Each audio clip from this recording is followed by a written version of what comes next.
ನನ್ನ ಹೆಸರು ಬಂದು ಅರ್ಚನಾ ಅಂತ. ನಾನು ಬಂದು ಬ್ಯಾಂಗ್ಳೂರಿಂದ ಬಂದಿರೋದು. ನನ್ನ ಫ್ಯಾಮಿಲಿಲಿ ನಾನು, ನಮ್ಮಕ್ಕ, ನಮ್ಮಮ್ಮ ಇದ್ದೀವಿ. So single parent. ನನಗೆ ಅಪ್ಪ ಇಲ್ಲ. ನಾನೊಂದು ಹುಟ್ಟು ಕ್ರಿಶ್ಚಿಯನ್ಸ್ ಅಂತ ಹೇಳ್ತಾರಲ್ವ, ಆ ಥರ ಒಂದು ಹುಡುಗಿ. ನಾನು ಆ ಥರ ಕುಟುಂಬದಲ್ಲಿ ಹುಟ್ಟಿದಂಥ ಹುಡುಗಿ, ಬ್ಯಾಂಗ್ಳೂರಿಂದ ಬಂದಿರೋದು. ಸೊ ಹುಟ್ಟು ಕ್ರಿಶ್ಚಿಯನ್ಸ್ ಅಂತ ಕುಟುಂಬದಲ್ಲಿ ಹುಟ್ಟಿದಂಥ ಹುಡುಗಿ ನಾನು. ನಿಮ್ಮ ಥರನೇ ನಾನು ಸಂಡೇ ಕ್ರಿಶ್ಚಿಯನ್ಸೇ. ಆದರೆ ನಾನು ಸಂಡೇ ಕ್ರಿಶ್ಚಿಯನ್ ಅಂದರೆ ಮಂತ್ಲಿ ಒನ್ಸ್ ಹೋಗ್ತಿದ್ದೆ. ಅದು ಇಂಗ್ಲೀಷ್ ಮಾಸ್ಗೆ ಹೋಗ್ತಿದ್ದೆ. ಕನ್ನಡ ಮಾಸ್ಗೆ ಯಾಕೆ ಅಂದರೆ 7:30 ಅಲ್ವಾ, ಅದಕ್ಕೆ ನಾನು ಹೋಗ್ತಾಯಿದ್ದಿಲ್ಲ. ಒಂದು 9:30 ಹಂಗೆ ಹೋಗ್ತಿದ್ದೆ, ಬರ್ತಿದ್ದೆ. ನನಗೆ ಈ ಥರ ರಿಟ್ರೀಟ್ಸ್ ಎಲ್ಲ ಅಟೆಂಡ್ ಮಾಡೋ ಥರ ಏನು ಅಭ್ಯಾಸ ಇಲ್ಲ.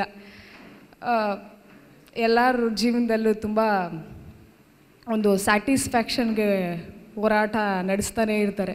ನಮ್ಮ ಒಂದು ಸ್ಟ್ರೆಂತಲ್ಲಿ ಇಲ್ಲಿ 3 ಜನ ಕೂತಿದ್ರಲ್ವ, ಅವ್ರಿಗೂ ಒಂದು ಖುಷಿ ಸಿಗುತ್ತೆ ಅಂತ ಆ ಥರದ್ರಲ್ಲಿ ಹುಡುಕಿದ್ರು. ಅದೇ ಥರನೇ ನಾನು ಆ ಒಂದು ಖುಷಿನ ಹುಡ್ಕೊಂಡು ಹೋಗ್ತಾಯಿದ್ದೆ. ನಾನು ಯಾವ ಥರ ಖುಷಿ ಹುಡುಕ್ತಾಯಿದ್ದೆ ಅಂದರೆ, ಒಂದು ಎಂಟರ್ಟೈನ್ಮೆಂಟ್. ನನಗೆ ಎಂಟರ್ಟೈನ್ಮೆಂಟ್ ಸಿಗಬೇಕು ಅಂದರೆ ಬೇರೆಯವ್ರಿಗೆ ಬೇಜಾರಾದರೂ ಪರವಾಗಿಲ್ಲ, ನಾನು ಖುಷಿಯಾಗಿರಬೇಕು. ನಾನು ಚೆನ್ನಾಗಿದ್ರೇ ಸಂಬಂಧ. ನಾನು ಚೆನ್ನಾಗಿಲ್ಲ ಅಂದರೆ ಏನಾದರೂ ಚೆನ್ನಾಗಿರುತ್ತಾ? ಖಂಡಿತ ಚೆನ್ನಾಗಿರಲ್ಲ ಅದು. ಸೊ ಅದಕ್ಕೆ ಎಲ್ಲರಿಗೂ ರೇಗಿಸ್ತಾಯಿದ್ರಿ. ಅಂದರೆ ನಾನು ರೇಗಿಸೋದಕ್ಕಿಂತ ನನ್ನ ಜೊತೇಲಿ ನನ್ನ ಫ್ರೆಂಡ್ಸ್ ಇರ್ತಾಯಿದ್ರಲ್ವ, ಅವ್ರು ರೇಗಿಸ್ತಿದ್ರು. ನನಗೆ ಖುಷಿ ಅವ್ರು ರೇಗಿಸಿದ್ರೆ. ನಗಾಡ್ಕೊಂಡು ನಾನು ಯಾವ ಥರ ನಗಾಡ್ತಿದ್ದೆ ಅಂದರೆ, ನನಗೆ ಈ ಐಸ್ ಬಾಲು ಮತ್ತು ಹೆಡ್ಡೇಕು ಎಲ್ಲ ಸ್ಟಾರ್ಟ್ ಆಗಿಬಿಡ್ತಿತ್ತು. ನನಗೆ school ಇರ್ತಾಯಿದ್ದು till 8 AM to 8 PM ಗಂಟ ಇರ್ತಾಯಿತ್ತು. ನಮಗೆ ಸ್ಕೂಲಲ್ಲಿ ಇರೋಕ್ಕೆ ಇಷ್ಟ. ಯೂಶ್ವಲಿ ನಿಮ್ಮ ಸ್ಕೂಲ್ಗೆ ಹೋಗೋಕ್ಕೆ, ಕಾಲೇಜ್ಗೆ ಹೋಗೋಕ್ಕೆ ಯಾರಿಗೂ ಇಷ್ಟ ಆಗೋಲ್ಲ ಅಷ್ಟು. ಕಾಲೇಜ್ಗೆ ಹೋಗೋಕೆ ಸ್ಕೂಲ್ಗೆ ಇಷ್ಟ ಆಗೋಲ್ಲ. ನನಗೆ ಸ್ಕೂಲ್ಗೆ ಯಾವಾಗ ಹೋಗ್ತೀನಪ್ಪ ಅನಿಸ್ತಿತ್ತು. ಯಾಕೆಂದರೆ ನಮ್ಮ ಫ್ರೆಂಡ್ಸೆಲ್ಲ ಅಷ್ಟು ಯೂನಿಟಿ ಇರ್ತಾಯಿತ್ತು. ಬೇರೆಯವ್ರ ಫ್ರೆಂಡ್ಸ್ ಥರ ನಾವೇನು ಜಗಳ ಎಲ್ಲ ಆಡ್ತಾಯಿದ್ದಿಲ್ಲ. ಪಾಪ ಪವಿತ್ರ ಅವಳು ಎಕ್ಸ್ಪೆಕ್ಟ್ ಮಾಡಿದ ಅವಳ ಫ್ರೆಂಡ್ಸ್ ಹತ್ರ ಅವಳು ಏನು ಕೊಡ್ತಾಳೋ ಅದ್ರ ರಿಟರ್ನಾಗಿ ಅವರು ಕೊಡೋಕ್ಕೆ. ಬಟ್ ನನ್ನ ಫ್ರೆಂಡ್ಸು ನಾನು ಎಕ್ಸ್ಪೆಕ್ಟ್ ಮಾಡೋದಕ್ಕಿಂತ ತುಂಬ ಜಾಸ್ತಿ ಕೊಡ್ತಿದ್ರು. ಸೊ ನನಗೆ ಅಲ್ಲೂ ಸ್ಯಾಟಿಸ್ಫ್ಯಾಕ್ಷನ್ ಇಲ್ಲ. ನನ್ನ ಫ್ರೆಂಡ್ಸ್ ಹೆಂಗೆ ಅಂದರೆ, ನಾನು ಮಾಡೋ ತಪ್ಪನ್ನ ಅವ್ರು ಒಪ್ಕೊತಾಯಿದ್ರು. ಅಷ್ಟು ಒಂದು ಒಳ್ಳೆ ಫ್ರೆಂಡ್ಸ್ ನನಗೆ. ಏನೋ ಒಂದು ಆ ಒಂದು ಬ್ಯಾಡ್ ವರ್ಡ್ಸ್ ಮಾತಾಡೋದಂದರೆ ಅವಾಗೊಂದು ಜೋಶು. ಈ ಯೂತ್ಸ್ ಎಲ್ಲ ಹೆಂಗೆ ಅಂದರೆ, ಬ್ಯಾಡ್ ವರ್ಡ್ಸ್ ಮಾತಾಡಿಲ್ಲ ಅಂದರೆ ಇನ್ನು ಚೈಲ್ಡು ಅಂತ ಅಂತಾರೆ. ಇವಾಗ ಮಾತಾಡಿಲ್ಲ ಅಂದರೆ ನಮ್ಮ ಪ್ರೆಸ್ಟೀಜ್ ಕಮ್ಮಿ ಆಗಲ್ವಾ? ಮಾತಾಡೋದಂದರೆ ಅವ್ರ ಅಮ್ಮಯಿಂದ ಇಡೀ ಫ್ಯಾಮಿಲಿ ಗಂಟೆ ಎಂಡ್ ಆಗಿಬಿಡ್ತದೆ. ಅದರಲ್ಲೂ ಒಂದು ಮಾತಾಡೋಕ್ಕೆ ಸ್ಟಾರ್ಟ್ ಮಾಡಿದ್ರಿ, ಅದೇ ನನ್ನ ಬಾಯಿ ಬಿಟ್ಟರೆ ಅದೇ ಕೆಟ್ಟ ಮಾತು ಅಂತಲೇ ಬರ್ತಾಯಿದ್ದಿದ್ದು. ಇನ್ನು ಬಿಹೇವಿಯರ್ ಏನಾಗುತ್ತೆ, ಮಾತಾಡೋದು ಏನು ಮಾತಾಡ್ತೀವೋ ಬಿಹೇವಿಯರು ಅದೇ ಆಗಿಬಿಡುತ್ತೆ. ನನ್ನ ಬಿಹೇವಿಯರು ಹಂಗೆ ಇರ್ತಾಯಿತ್ತು.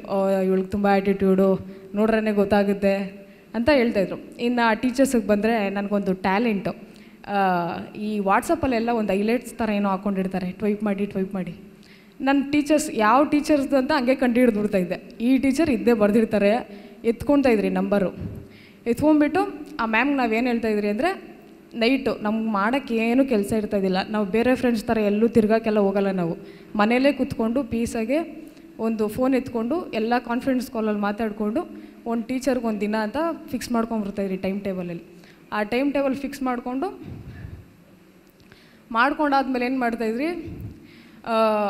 ಸುಮ್ಮನೆ ನಮ್ಗೇನು ಡೌಟ್ ಇರ್ತಾಯಿದ್ದಿಲ್ಲ ಆಯಿತಾ. ನಾವು ಕ್ಲಾಸಲ್ಲಿ ಲೆಸನ್ನೇ ಕೇಳಿಸ್ಕೊತಾ ಇದ್ದಿಲ್ಲ. ನಮ್ಮ ಗ್ಯಾಂಗಲ್ಲಿ ಯಾರೋ ಒಬ್ರು ಕೇಳಿಸ್ಕೊಂಡಿರೋರು ಅವ್ರಿಗೆ ಫೋನ್ ಮಾಡ್ತಾಯಿದ್ರಿ, ಮ್ಯಾಮ್ ಇದ್ಯಾಕೆ ಮ್ಯಾಮ್ ಹಂಗೆ ಬಂತು, ಯಾಕೆ ಮ್ಯಾಮ್ ಇವ್ರಿಗೆ ಹೋದ್ರು, ಈ ಲೆಸನ್ ಯಾಕೆ ಮ್ಯಾಮ್ ನಮ್ಗೆ ಹಿಂಗಿದ್ದಾರೆ ಅಂತ ಹೇಳ್ತಾಯಿದ್ರಿ. ಸೊ ಅವಾಗೆಲ್ಲ ಅವ್ರು ಹೇಳೋರು, ಪಾಪ ಏನೋ ಮಕ್ಕಳು ಡೌಟ್ ಕ್ಲಿಯರಕ್ಕೆ. ಅದು ಡೇ ಬೈ ಡೇ ಏನಾಯಿತು ಅಂದರೆ, ಮ್ಯಾಮ್ಗೆಲ್ಲ ಫುಲ್ಲು ಕೆಟ್ಟ ಮಾತಲ್ಲೇ ಬೈಯೋದು, ಮೆಸೇಜ್ ಮಾಡೋದು, ಆ ಥರ ಎಲ್ಲ ಆಯಿತು. ಸೊ ಅದಾದಮೇಲೆ ನಮ್ಮಮ್ಮ ಫೋರ್ಸ್ ಮಾಡಿ ಕೊಯ್ನೋನಿ ರಿಟ್ರೀಟಿಗೆ ಕಳಿಸಿದ್ರು ನನ್ನ. ನನಗಿಷ್ಟ ಇಲ್ಲ, ನಮ್ಮ ಫ್ಯಾಮಿಲಿಯಲ್ಲಿ ಯಾರೋ ಈ ರಿಟ್ರೀಟ್ ಅಟೆಂಡ್ ಮಾಡಿಬಿಟ್ಟಿದ್ದಾರೆ. ಸೊ ಅದಕ್ಕೆ ನನ್ನೂ ಕರ್ಕೊಂಡು ಹೋಗಬೇಕು ಅಂತ ಇದ್ದರು. ನಾನು ಅದೇ ಟೈಮಲ್ಲಿ ಏನು ಮಾಡಿದ್ದೆ, ಪೇಪರ್ ಲೀಕ್ ಮಾಡಿದ್ದೆ. ಆ ಪೇಪರ್ ಲೀಕ್ ಮಾಡಿದಾಗ ಹೆಂಗೋ ತಪ್ಪಿಸ್ಕೊಬೇಕಲ್ಲ, ಇನ್ನು ಕಾಲೇಜಲ್ಲೆಲ್ಲ ಕೇಳ್ತಾರೆ ಹೆಂಗೆ ಲೀಕ್ ಮಾಡಿದ್ರಿ ಅಂತ. ಸೊ ಅದಕ್ಕೆ ನಾನು ಕೊಯ್ನೋನಿಯಾಗಿ ಬಂದೆ. ನೈಟು ಫೋನ್ ತುಂಬ ಯೂಸ್ ಮಾಡ್ತಾಯಿದ್ರಿ. ನಾನು ಬೈದೆ. ನಾವು ಯಾಕೆ ಬೈತೀವಿ ಅಂದರೆ ನಾನು ಹೇಳ್ತೀನಿ ಇವಾಗ. ನಾನೇನು ಮಾಡಿದೆ ಅಂದರೆ, ಬಂದೆ, ಈ ಥರ ನನ್ನ ಫ್ರೆಂಟಲ್ಲಿ ಕುಂಡ್ರಿಸ್ಬಿಟ್ಟಿದ್ದಾರೆ. ಏನು ಮಾಡೋದು, ಫೋನ್ ಬೇರೆ ಕೈಯಲ್ಲೈತೆ. ಫೋನ್ ಯೂಸ್ ಮಾಡಬೇಡ ಬಲಿಪೀಠ ಐತೆ, ಫೋನ್ ಯೂಸ್ ಮಾಡಬೇಡ್ರಿ ಬಲಿಪೀಠ ಐತೆ ಅಂತವ್ರೆ. ಆಮೇಲೆ ಏನು ಮಾಡಿದೆ ಅಂದರೆ ಹೋದೆ ರೂಮ್ಗೆ, ಅಂದರೆ ರೂಮ್ ಕೊಟ್ಟಿದ್ರು ಅವಾಗ ನಮಗೆ. ರೂಮ್ ಕೊಟ್ಟಾಗ ಕಾಲ ಮೇಲೆ ಕಾಲು ಹಾಕ್ಕೊಂಡು ಫ್ಯಾನ್ ಆನ್ ಮಾಡಿಬಿಟ್ಟು ರೀಲ್ಸ್ ನೋಡ್ಕೊಂಡು ಸ್ಟಾರ್ಟ್ ಮಾಡಿಬಿಟ್ಟೆ. ಇಲ್ಲಿ ಟಾಕ್ ನಡೀತೈತೆ, ಅಲ್ಲ ನಂಗೆ ಮಾಡ್ತಾಯಿದ್ದೀನಿ. ಏನು ಸ್ಟೈಲಾಗಿ ಒಂದು ಜೀನ್ಸ್ ಪ್ಯಾಂಟ್ ಹಾಕ್ಕೊಂಡು ಇದೇ ಥರನೇ ಕಲರಲ್ಲಿ ಒಂದು ಟಿ ಶರ್ಟ್ ಹಾಕ್ಕೊಂಡು ಹ್ಯಾಟ್ ಹಾಕ್ಕೊಂಡು ಬಂದಿದ್ದು. ಆಮೇಲೆ ಆ ರಿಟ್ರೀಟ್ ಏನಾಯ್ತಂದರೆ ಫುಲ್ಲು ಆ ಪೇಪರ್ ಏನು ಜಗಳ ಇತ್ತೋ, ನಾನು ಮಾಡ್ದಿದ್ದ ಪೇಪರ್ಗಳು ಲೀಕೆಲ್ಲ ನನ್ನ ಫ್ರೆಂಡ್ಸ್ ಅಂದರೆ ಬೇರೆ ಕಾಲೇಜವ್ರು ನನ್ನ ಮೇಲೆ ಹೇಳ್ಬಿಟ್ಟಿದ್ರು. ಅದು ಸಾಲ್ವ್ ಮಾಡೋದೇ ರಿಟ್ರೀಟಲ್ಲಿ ಆಗೋಯ್ತು. ಕೊಯ್ನೋನ್ಯ ಹೋಯ್ತು, ಏನೂ ಪಡ್ಕೊಂಡು ಹೋಗಿಲ್ಲ ನಾನು. ಹಂಗೂ ಫೋರ್ಸ್ ಮಾಡಿ ಇಲ್ಲಿ ಕುಂಡ್ರಿಸಿದ್ರು. ಏನು ಮಾಡಿದೆ ಅಂದರೆ ಒಂದು ಬುಕ್ಕು ಒಂದು ಪೆನ್ ಕೊಟ್ಟಿದ್ರು. ಅದನ್ನು ಫುಲ್ಲು ಗೀಚ್ಕೊಂಡು ಒಂದು ಪೇಜ್ ಖಾಲಿ ಮಾಡಿಬಿಟ್ಟು ಹೆಂಗೋ ಅದೊಂದು ಆಯ್ತು ನನ್ನ ಕೊಯ್ನೋನೆ ಒನ್ನಲ್ಲಿ. ಆಮೇಲೆ ಅದೇ ಡೈಲಿ ಹೋಗೋದು ಕಾಲೇಜ್ಗೆ, ಸುಮ್ಮನೆ ಟೀಚರ್ಸಿಗೆ ರೇಗಿಸೋದು. ನನಗೆ ಎಕ್ಸಾಮ್ಸ್ ಎಲ್ಲ ಬರೀತೀವಲ್ವ ನಾವು, ನನ್ನ ಬಾಯ್ಸ್ ಫ್ರೆಂಡ್ಸ್ ಇರೋರಲ್ವಾ, ಅವರು ತುಂಬ ಕೆಟ್ಟ ಮಾತು ಮಾತಾಡ್ತಾರೆ. ಯೂಶ್ವಲಿ ನನಗಿಂತ ಕೆಟ್ಟ ಮಾತು ಮಾತಾಡ್ತಾರೆ. ನನಗೆ ಆ ಕೆಟ್ಟ ಮಾತು ಆ ಟೀಚರ್ಸಿಗೆ ಬೈತಾ ಇರ್ತಾರೆ, ಕೆಟ್ಟ ಮಾತಲ್ಲೇ ಬ್ಯಾಡ್ ವರ್ಡ್ಸಲ್ಲಿ ಬೈತಾ ಇರ್ತಾರೆ. ನಂಗೆ ಆ ಬ್ಯಾಡ್ ವರ್ಡ್ಸ್ ಕೇಳೋಕ್ಕೆ ತುಂಬ ಒಂದು ಖುಷಿ. ಅದರಲ್ಲಿರೋ ಖುಷಿ ಯಾವುದ್ರಲ್ಲೂ ಇರ್ತಾಯಿದ್ದಿಲ್ಲ ನನಗೆ. ಆ ಬ್ಯಾಡ್ ವರ್ಡ್ಸ್ ಕೇಳಿಸ್ಕೊತಾನೇ ಇದ್ದೆ. ಅವ್ರೇನು ಅಂತಾರೋ ಅದಕ್ಕೆ ನಾನು ನಗಾಡ್ತಾ ಇದ್ದೆ. ನಮ್ಮ ಮ್ಯಾಮ್ ಕೇಳೋರು ಎಂದಕ್ಕೆ ನಗಿತಾ ಇದೆಯಾ ಅಂತ. ಇಲ್ಲ ಮ್ಯಾಮ್ ಆನ್ಸರ್ ಗೊತ್ತಾಗ್ತಿಲ್ಲ ಅದಕ್ಕೆ ನಗ್ತಾ ಇದ್ದೀನಿ ಅಂತ ಇದ್ದೆ. ಇದೆಲ್ಲ ಚೆನ್ನಾಗಿರುತ್ತೆ, ಇದು ತುಂಬ ಚೆನ್ನಾಗಿರುತ್ತೆ. ಒಂದು ಯಾವ ಥರ ಅಂದರೆ ಆ ಮೂಮೆಂಟಲ್ಲಿ ಸ್ವರ್ಗನೇ ಬಂದು ಒಂದು ಕ್ಷಣ ಇಲ್ಲಿದ್ದಂಗೆ ಇರುತ್ತೆ. ಅಷ್ಟು ನಗಾಡ್ತಾಯಿದ್ರಿ. ಕ್ಲಾಸಲ್ಲಿ 1 kg 2 kg ಈರುಳ್ಳಿ ಅಂತ ಕೂಗ್ತಾಯಿದ್ರಿ. ಆ ಥರದೊಂದು ಖುಷಿ ಅದೆಲ್ಲ ಕರೀತಾ ಇರಬೇಕಾದ್ರೆ. ಯಾಕಂದರೆ ನಾನು ಬಿಸ್ನೆಸ್ ಸ್ಟೂಡೆಂಟ್ ಅಲ್ವಾ, 10 ರೂಪಾಯಿ ಜೋಬಲ್ಲಿ ಹಿಡ್ಕೊಂಡು 10 ಕೋಟಿ ಬಗ್ಗೆ ಎಲ್ಲ ಮಾತಾಡ್ತಾಯಿದ್ರಿ ನಾವು. ಆ ಥರ ಎಲ್ಲ ಅದೊಂಥರ ಖುಷಿ. ಅದು ಒಂದು ದುಡ್ಡಿನ ಒಂದು ವ್ಯಾಮೋಹ ಅಂತ ಹೇಳ್ತಾರೆ ನೋಡಿ, ಆ ಥರ ಯಾವಾಗಲೂ ಇದೊಂದಾಯಿತು. ಮತ್ತು ದುಡ್ಡಿನ ವ್ಯಾಮೋಹ ಈ ಸ್ಟಾಕ್ ಮಾರ್ಕೆಟಲ್ಲೆಲ್ಲ ನಿಮ್ಗೆ ಗೊತ್ತಿರ್ಬೋದು, ಮ್ಯೂಚುವಲ್ ಫಂಡು, ಸ್ಟಾಕ್ ಮಾರ್ಕೆಟು. ನಾನೊಂದು ಬಿಸ್ನೆಸ್ ಸ್ಟೂಡೆಂಟ್ ಆಯಿತಾ. ಇವಾಗ ನಾನು ಬಿಸ್ನೆಸ್ ಸ್ಟೂಡೆಂಟ್ ಅಂದರೆ ಬಿಲಿಯನರು ಟ್ರಿಲಿಯನರ್ ಬಗ್ಗೆ ತಿಳ್ಕೊಂಡಿರೋಕ್ಕಾಗುತ್ತಾ? ತಿಳ್ಕೊಂಡೆ, ಅದನ್ನೂ ತಿಳ್ಕೊಂಡು ಅದರಲ್ಲೂ ಸ್ಯಾಟಿಸ್ಫ್ಯಾಕ್ಷನ್ ಹುಡುಗಿದೆ, ಅದರಲ್ಲೂ ಆಗಿಲ್ಲ. ಇನ್ನು stock market, mutual fund, unlimited profit, limited profit ಅಂತಲೂ ನೋಡಿದೆ, ಅದು ಆಗಿಲ್ಲ. ಇನ್ನು ಯಾವುದ್ರಲ್ಲಿ ನಮ್ಮ ಮನೇಲಿ ಒಂದಿನ ಒಂದು ಪ್ರಾಬ್ಲಮ್ ಆಯಿತು. ಅದು ಯಾವ ಮಟ್ಟಕ್ಕೆ ತೊಗೊಂಬಂತು ಅಂದರೆ ನನಗೆ ನನ್ನ ಲೈಫ್ ಇಷ್ಟೇ ಮುಗೀತು, ಇನ್ನು ನಾನು ಎದ್ದೋಳಕ್ಕಾಗಲ್ಲ ಅಂತ ಅಂದ್ಕೊಂಬಿಟ್ಟೆ. ನಾನು ಹೆಂಗಿಡ್ತಿದ್ದೆ ಅದು ಒಂಥರ ಡಿಪ್ರೆಷನ್ ಆ ಪ್ರಾಬ್ಲಮ್ ನನಗೆ. ನಾನು ಯೂಶ್ವಲಿ ಯಾವತ್ತೂ ನನ್ನ ಫ್ರೆಂಡ್ಸ್ನ ಇಗ್ನೋರ್ ಮಾಡಲ್ಲ ನಾನು ಯೂಶ್ವಲಿ. ಆ ಒಂದು ಪ್ರಾಬ್ಲಮ್ ನನಗೇನು ಮಾಡ್ತು ಅಂದರೆ ಮನುಷ್ಯರಿಂದನೇ ಸಪ್ರೇಟ್ ಮಾಡಿಬಿಡ್ತು. ಆ ಪ್ರಾಬ್ಲಮ್ ಏನಂದರೆ ಅದೊಂದು ಪರ್ಸ್ನಲ್ ಪ್ರಾಬ್ಲಮ್ ಆಗಿದ್ದರಿಂದ ನಾನು ಹೇಳ್ತಿಲ್ಲ. ಬಟ್ ಆದರೆ ನನಗೇನು ಅನಿಸ್ತದೆ, ಪರ್ಸ್ನಲ್ ಪ್ರಾಬ್ಲಮ್ ಕ್ಲಿಯರ್ ಆಯ್ತಾಯ್ತಾ, ಆದರೂ ನಂಗೆ ನೆಮ್ಮದಿ ಇಲ್ಲ, ಒಂದು ಸ್ಯಾಟಿಸ್ಫ್ಯಾಕ್ಷನ್ ಇಲ್ಲ. ನನ್ನ ಫ್ರೆಂಡ್ಸ್ ನನಗೆ ಯೂಶ್ವಲಿ ಕ್ಲಬ್ಬು, ಪಬ್ಬು ಅವರೆಲ್ಲ ತುಂಬ ಡ್ರಿಂಕ್ಸ್ ಮಾಡ್ತಾರೆ ಆಯಿತಾ. ನನಗೆ ಗೊತ್ತು ಡ್ರಿಂಕ್ಸ್ ಮಾಡಿದ್ರು ನನಗೊಂದು ಸ್ಯಾಟಿಸ್ಫ್ಯಾಕ್ಷನ್ ಸಿಗಲ್ಲ ಅಂತ ನನಗೆ ಕ್ಲಿಯರಾಗಿ ಗೊತ್ತು. ಏಕೆಂದರೆ ಇವಾಗ ಕೆಫೆಗೆ ಹೋಗ್ತೀವಿ, ನಾನು ಯೂಶ್ವಲಿ ಪಬ್ಗೆಲ್ಲ ಹೋಗಿದ್ದೀನಿ, ಅಲ್ಲಿ ಡಿ ಜೆ ಹಾಕಬೇಕಾದ್ರೆ ಭಾರಿಯಾಗಿರುತ್ತೆ ಸೌಂಡು, ಫುಲ್ಲು ಡ್ಯಾನ್ಸ್ ಎಲ್ಲ ಚೆನ್ನಾಗಿರುತ್ತೆ, ನಾನು ಆಡಿದ್ದೀನಿ. ಅದಾದಮೇಲೆ ಹೊರಗಡೆ ಬಂದಮೇಲೆ ಯಾವ ರೇಂಜಿಗೆ ಆಡ್ತಾಯಿದ್ರಿ ಅಂದರೆ ನನ್ನ ಫೋನು, ನನ್ನ ದುಡ್ಡು ಕಳೆದವರು ನಂಗೆ ಗೊತ್ತಾಗ್ತಾಯಿದ್ದಿಲ್ಲ. ಆ ಥರ ಅವರು ಆ ಸಾಂಗ್ ಏನಾದರೂ ನಿಲ್ಲಿಸ್ಬಿಟ್ರೆ ಆ ಸಾಂಗವ್ರನ್ನೇ ಹೊಡೆದ್ಬಿಡ್ತಾಯಿದ್ರು ನನ್ನ ಫ್ರೆಂಡ್ಸು. ನನಗೆ ನಿಮಗೆ ಒಂದು ಅವ್ರನ್ನ ಹೊಡೆದಾಗ ನನ್ನ ಫ್ರೆಂಡ್ಸ್ ಏನು ಮಾಡೋರು ಅಂದರೆ ಹೊಡೆದ್ಬಿಟ್ಟು ಸ್ವೀಟ್ ತಿನ್ನಿಸೋರು. ನಾನೇನು ಹೇಳ್ತಾಯಿದ್ದೆ ಅಂದರೆ ಹೊಡೆದ್ಬಿಟ್ಟು ಸ್ವೀಟ್ ತಿನ್ನಿಸ್ಬಾರ್ದು, ಖಾರ ಬೂಂದಿ ತಿನ್ನಿಸ್ಬೇಕು ಅಂತ ಹೇಳ್ತಾಯಿದ್ದೆ. ಆ ಥರ ಒಂದು ಮೆಂಟಾಲಿಟಿ, ಅದರಲ್ಲಿ ಒಂದು ಸ್ಯಾಟಿಸ್ಫ್ಯಾಕ್ಷನ್. ಈ ಥರ ಹೇಳಿದ್ರೆ ಈ ಥರ ನಂಗೆ ಸ್ಯಾಟಿಸ್ಫ್ಯಾಕ್ಷನ್ ಸಿಗುತ್ತೆ, ಹುಡುಕ್ತಾ ಇದ್ದೆ ಸ್ಯಾಟಿಸ್ಫ್ಯಾಕ್ಷನ್ ಸಿಗ್ತಾಯಿಲ್ಲ ನನಗೆ. ಆ ಪ್ರಾಬ್ಲಮ್, ನಾನು ಇವಾಗ ಪ್ರಾಬ್ಲಮ್ ಹೇಳಿದೆ ನೋಡಿ, ಆ ಒಂದು ಪ್ರಾಬ್ಲಮ್ ಕ್ಲಿಯರ್ ಆಯ್ತು ನಂದು.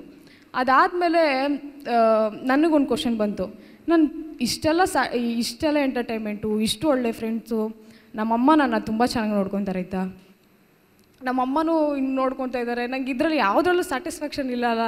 ಇನ್ನು ಬೇರೆಯವ್ರ ಥರ ಕೆಟ್ಟ ಫ್ರೆಂಡ್ಸ್ ಅಂತೂ ಏನೂ ಇಲ್ಲ, ಒಳ್ಳೆಯವರೇ. ಇದು ಯಾವುದ್ರಲ್ಲೂ ಇನ್ನು ಸ್ಯಾಟಿಸ್ಫ್ಯಾಕ್ಷನ್ ಇಲ್ಲದ ಇನ್ನು ಯಾವುದ್ರಲ್ಲಿ ಸ್ಯಾಟಿಸ್ಫ್ಯಾಕ್ಷನ್ ಇರುತ್ತೆ. ನನಗೆ ವಾಚ್ ಕ್ರೇಜ್ ಇತ್ತಾಯ್ತಾ, ವಾಚ್ ಕ್ರೇಜಲ್ಲೂ ಇಲ್ಲ, ಆರ್ ಸಿ ಬಿಯಲ್ಲೂ ಇಲ್ಲ, ಇನ್ನು ಯಾವುದ್ರಲ್ಲಿ ಹುಡುಕ್ಲಿ ನಾನು ಅಂತ ಒಂದು ಕ್ವಶನ್ ಮಾರ್ಕು.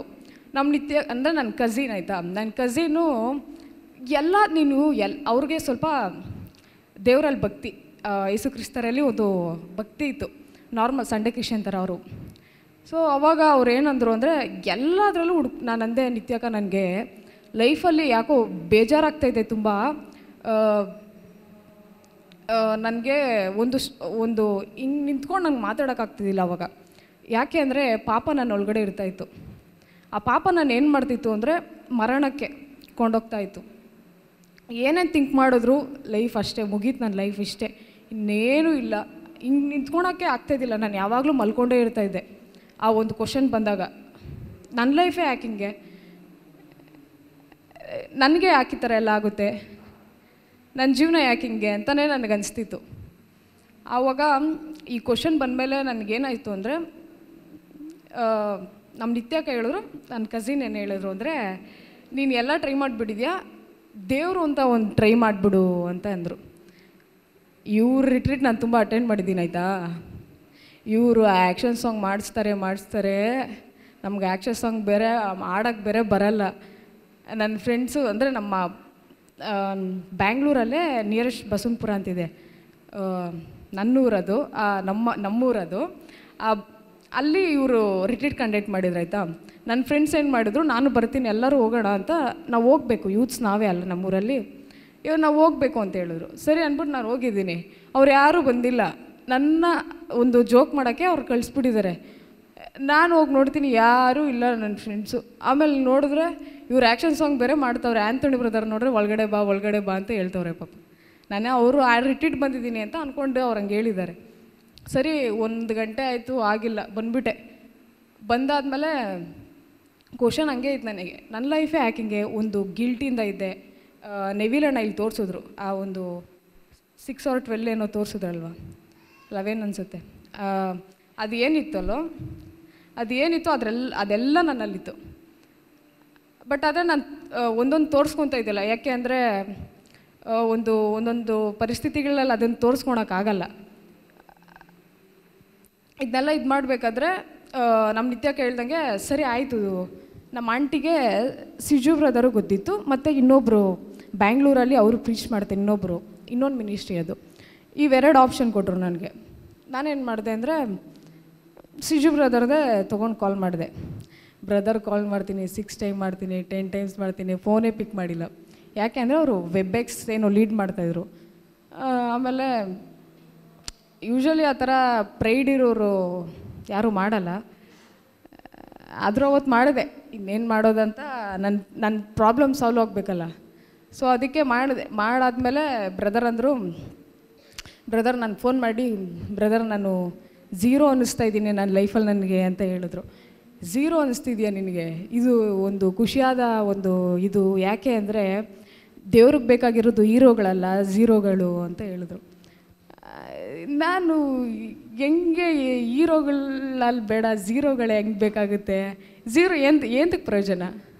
ಝೀರೋ ಏನಕ್ಕೂ ಪ್ರಯೋಜನ ಇಲ್ಲ. 0 ಅಂದರೆ ಅಲ್ಲಿ ಪಾಯಿಂಟು ಇಲ್ಲ, ನಂಬರು ಇಲ್ಲ, ಅಷ್ಟೇ, ಡೆಡ್. ಬಟ್ ಆದರೆ ಝೀರೋಗೆ ಏನು ವ್ಯಾಲ್ಯೂ ಇದೆ ಅಂತ ಯೇಸು ಸ್ವಾಮಿ ತೋರಿಸ್ಕೊಟ್ಟಿದ್ದಾರೆ. ಆ 0 ಇಂದನೇ ಇವತ್ತು ಇಲ್ಲಿ ಬಂದು ನಿಂತಿರೋದು.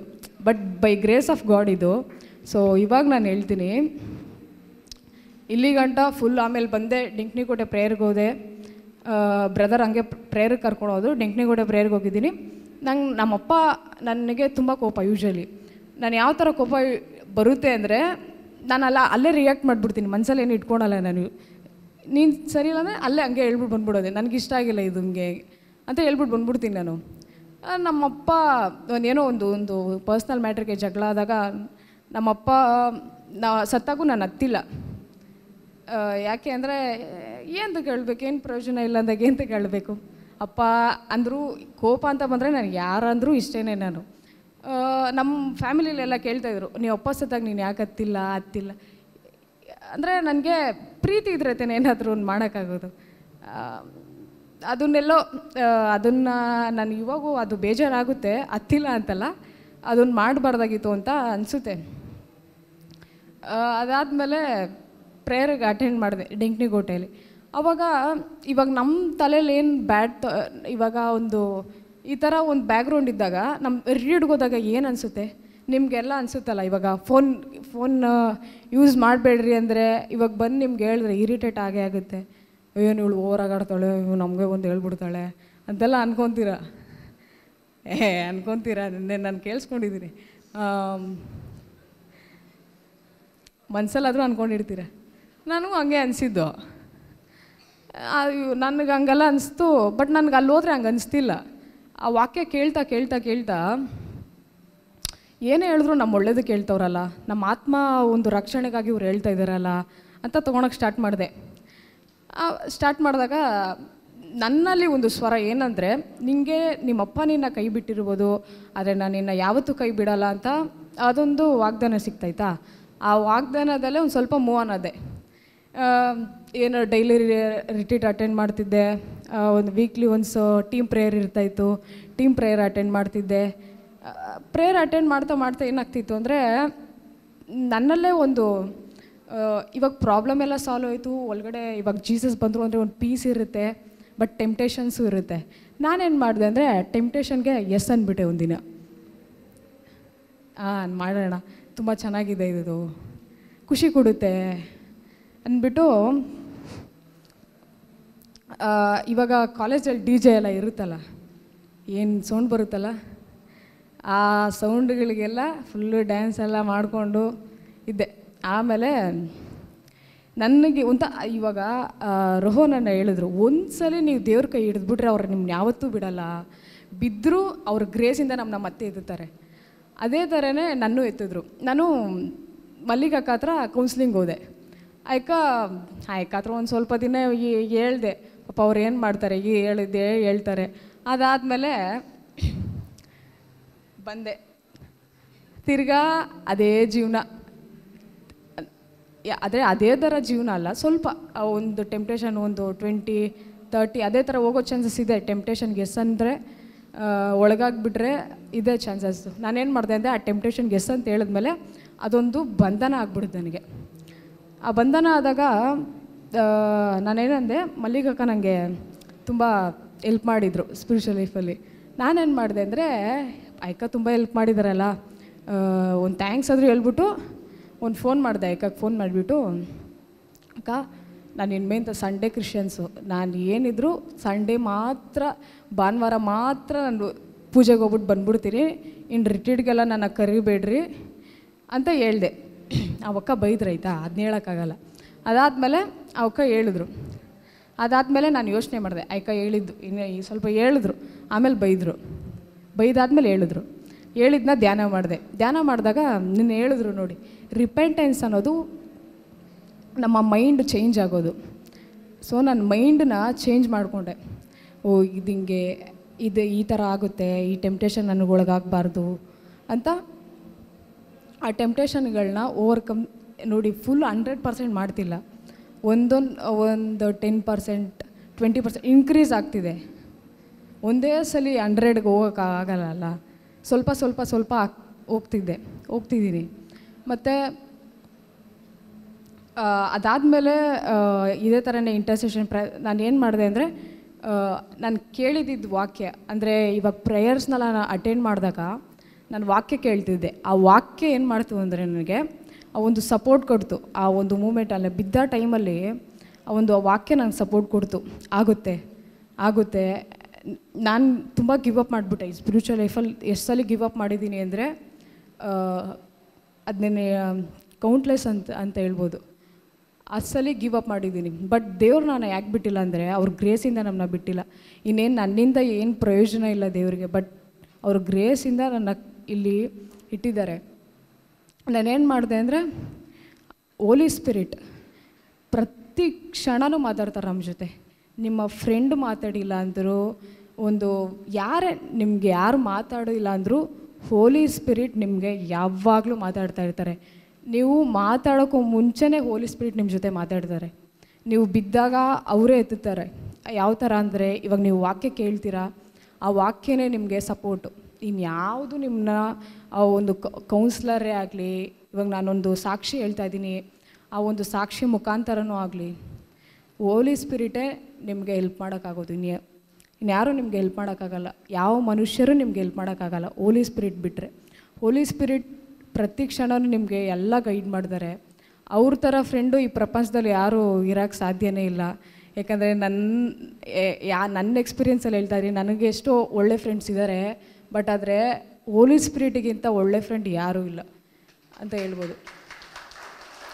ಇವಾಗ ಮನುಷ್ಯರಂದ್ರೆ ಏನು ಮಾಡ್ತಾರೆ ಹೇಳಿ, ನಾವು ಮಾಡಿರೋ ಎಷ್ಟೇ ಒಂದು ಒಳ್ಳೆ ಫ್ರೆಂಡ್ ಆದರೂ ನಾವು ಮಾಡಿರೋ ಪಾಪನ ನಾನೊಂದು ಸೀಕ್ರೆಟ್ ಹೇಳಿದಾಗ ಅವಳು ಹೋಗಿ ಬೇರೆಯವ್ರ ಹತ್ರ ಎಕ್ಸ್ಪ್ಲೈನು ಮಾಡ್ತಾರೆ, ಎಕ್ಸ್ಪೋಸು ಮಾಡ್ತಾರೆ. ಆದರೆ ದೇವ್ರ ಹತ್ರ ಮಾಡಲ್ಲ. ನಾನು ಯೋಚನೆ ಮಾಡೋದು ಏನಾದರೂ ನೀವು ನೋಡಿಬಿಟ್ರೆ ಚೇರಲ್ಲಿ ಹೊಡೆದ್ಬಿಡ್ತೀರ, ಆ ಥರ ಇದೆ ನನ್ನ ಪರಿಸ್ಥಿತಿ. ಆದ್ರೂ ಬೈ ಗ್ರೇಸ್ ಆಫ್ ಗಾಡ್ ಇಲ್ಲಿ ನಿಲ್ಲಿಸಿದ್ದಾರೆ. ಅವರು ನೋಡಿ, ನಾವು ಪಾಪ ಮಾಡಬೇಕಾದ್ರೂ ನಮ್ಮ ಜೊತೆ ದೇವ್ರು ಇರ್ತಾರೆ. ನಾವು ಅವ್ರ ಜೊತೆ ಇದ್ದಾಗೂ ನಮ್ಮ ಜೊತೆ ಅವ್ರು ಇದ್ದೇ ಇರ್ತಾರೆ. ಅವ್ರು ಯಾವಾಗಲೂ ಪ್ರೀತಿ ಸ್ವರೂಪಿನೇ. ಸೈತಾನ ಹೇಳ್ತಾನೆ, ದೇವ್ರು ನಿನ್ನ ಜೊತೆ ಇಲ್ಲ, ಅಯ್ಯೋ ನೀನು ಇವಾಗ ಪಾಪ ಮಾಡಿಬಿಟ್ಟಿದ್ಯಾ, ಅಯ್ಯೋ ನೀನು ಬೈಬಲ್ ಓದಿಲ್ಲ, ನಿನ್ನ ಜೊತೆ ದೇವ್ರು ಇರಲ್ಲ, ನೀನು ಇವಾಗ ರಿಟ್ರೀಟ್ ಅಟೆಂಡ್ ಮಾಡಿಲ್ಲ, ಪ್ರೇಯರ್ ಮಾಡ್ತಿಲ್ಲ, ಪರ್ಸ್ನಲ್ ಪ್ರೇಯರ್ ಮಾಡ್ತಿಲ್ಲ, ಇಂಟರ್ಸೆಷನ್ ಮಾಡ್ತಿಲ್ಲ, ದೇವ್ರು ನಿನ್ನ ಜೊತೆ ಇರಲ್ಲ. ಖಂಡಿತವಾಗ್ಲೂ ಅದು ನಿಜವಾಗ್ಲೂ ಸುಳ್ಳು. ಯೇಸು ಸ್ವಾಮಿ ಯಾವಾಗಲೂ ನಮ್ಮ ಜೊತೆನೇ ಇರ್ತಾರೆ. ಅವ್ರು ನಮ್ಮನ್ನ ಯಾವಾಗಲೂ ಪ್ರೀತಿಸ್ತಾನೆ ಇರ್ತಾರೆ. ಇದನ್ನು ಮಾತ್ರ 100% ಗ್ಯಾರಂಟಿ. ಯಾಕಂದರೆ ಇದು ನನ್ನ ಎಕ್ಸ್ಪೀರಿಯೆನ್ಸು. ನನಗೂ ಈ ಥರ ಟೆಂಪ್ಟೇಷನ್ ಆಗಿದೆ. ನಾನು ಯಾರ ಹತ್ರನೂ ಕೇಳಿ ಅನುಭವಿಸೋದಕ್ಕಿಂತ ನನ್ನ ಲೈಫಲ್ಲಿ ಇದು ಎಕ್ಸ್ಪೀರಿಯೆನ್ಸ್ ಆಗಿದೆ. ಸೊ ಅದಕ್ಕೆ ನಾನು ನಿಮ್ಗೆ ಹೇಳ್ತಾ ಇದ್ದೀನಿ, ಯಾವಾಗಲೂ ನಿಮ್ಮ ಬೈಬಲ್ ಓದಿಲ್ಲ ಅಂದರೆ ಸೈತಾನ ಟೆಂಪ್ಟೇಷನ್ ಕೊಡ್ತಾನೆ. ಬಟ್ ಯಾವಾಗಲೂ ನಿಮ್ಮನ್ನ ಅದನ್ನೇ ಒಂದು ಅಡ್ವಾಂಟೇಜಾಗಿ ತೊಗೊಬಾರ್ದು. ಬೈಬಲ್ ಓದಿಲ್ಲ ಅಂದರೂ ಯೇಸು ಸ್ವಾಮಿ ನನ್ನ ಜೊತೆ ಇರ್ತಾರೆ ಅಂತಲ್ಲ. ಬಟ್ ನಿಮಗೆ ಒಂದು ನಿಜವಾಗ್ಲೂ ಒಂದು ಆಸೆ ಇದ್ದರೆ, ನಾನು ಚೇಂಜ್ ಆಗಬೇಕು ಅಂತಿದ್ರೆ, ನಿಜವಾಗ್ಲೂ ಒಂದು ಬೈಬಲ್ ಅದನ್ನ ಇವತ್ತಿಂದ ಓದೋಕ್ಕೆ ಸ್ಟಾರ್ಟ್ ಮಾಡಿ. ಆ ಬೈಬಲಲ್ಲಿ ನಿಮ್ಮ ಜೀವನ ಏನಿದೆ ಅಂತ, ನಿಮ್ಮ ಜೀವನದ ಬಗ್ಗೆ, ನನ್ನ ಜೀವನದ ಬಗ್ಗೆ ಅದು ಬರೆದಿರೋದು. ನನ್ನ ಜೀವನ ಹೆಂಗೆ ಚೇಂಜ್ ಆಗಿದೆ ಅಂದರೆ ಬೈಬಲ್ ಓದಿನಿ. ಇಲ್ಲಿ ನಾನು ನಿಮ್ಮ ಮೈಕ್ ಇಟ್ಕೊಂಡು ಓದಿ ಓದಿ ಓದಿ ಅಂತ ಹೇಳ್ಬೋದು.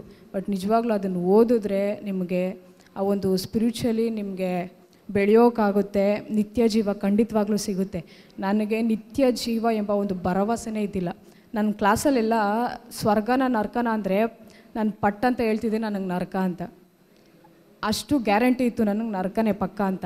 ಅಂಥವ್ರಿಗೆ ದೇವರು ಸ್ವರ್ಗ ಅಂತ ಆ ಒಂದು ಇಟರ್ನಲ್ ಒಂದು ಗಿಫ್ಟ್ ಅಂತ ಕೊಟ್ಟಿರೋದು ಬೈ ಗ್ರೇಸ್ ಆಫ್ ಗಾಡ್. ನಿಜವಾಗ್ಲೂ ಇದು